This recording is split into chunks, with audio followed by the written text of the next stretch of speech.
ఆయన అంతా చిన్నప్పటి నుంచి పొలాల్లో చెట్ల మధ్యలో పెరిగిన వాళ్ళు కదా. ఈ సిటీ ఇక్కడ ఉంటే వాళ్ళకి అది ఉండదు అని చెప్పి ఆయన లాస్ట్ డేస్ అయినా ఆయనకి మంచి ఎనర్జీ ఉండాలి, ఆ చెట్లు చూస్తుండాలి, రోజు ఆయన పెరిగిన వాతావరణం ఉండాలి, ఊర్లలో ఉండాలని తీసుకెళ్ళి అక్కడ పెట్టాం.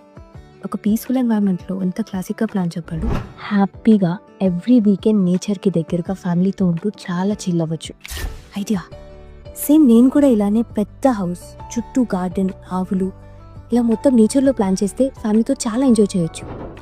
అది సరే, కానీ నేను ఇలా కొన్ని ఇయర్స్లో ప్లాన్ చేయాలంటే అట్లీస్ట్ ఇప్పుడైనా సిటీ అవుట్స్కట్స్లో ల్యాండ్ కొని పెట్టుకోవాలి, లేకపోతే జస్ట్ డ్రీమ్లానే మిగిలిపోతుంది. మానేగూడ, వికారాబాద్లో హైవే ఫేసింగ్లో 100+ ఎకర్స్లో మైరోన్ హోమ్స్ వాళ్ళు ప్రెస్టీజియస్ మైరోన్ డైనెస్టీ ప్రాజెక్ట్ చేస్తున్నారా? మీరు ఇదెలా మిస్సారు ఏంటి? అనంతగిరి హిల్స్కి జస్ట్ 10 minutes డ్రైవా, కొత్తపల్లి రిజర్వాయర్కి 30 minutes డ్రైవా, సిటీకి 40 minutes డిస్టెన్స్లో ఇంత హ్యూజ్ ప్రాజెక్ట్ ఉందా? ఒకవైపు నేచర్లో ఉన్న ఫీల్ ఇస్తూ సిటీకి యాక్సెసిబుల్గా ఉంటూ దట్స్ అమేజింగ్. సో నేను అనుకున్న ప్లాన్కి ఈ ప్లేస్ అయితే కరెక్ట్. ఇప్పుడే ఇన్వెస్ట్ చేసి సూన్ ఫామ్ హౌస్ ప్లాన్ చేస్తా. అర్జెంట్గా మనం ఒక ప్లాట్ బుక్ చేద్దాం. అమ్మయ్య, డన్. నా ఫ్యూచర్ ప్లాన్ కోసం నేను ఇన్వెస్ట్ చేసేసాను. మీరు కూడా ఇంత మంచి ఎమ్యూనిటీస్, ప్రాపర్ లొకేషన్లో నేచర్కి దగ్గరగా ఉన్న మైరోన్ డైనెస్టీలో ఇన్వెస్ట్ చేయండి.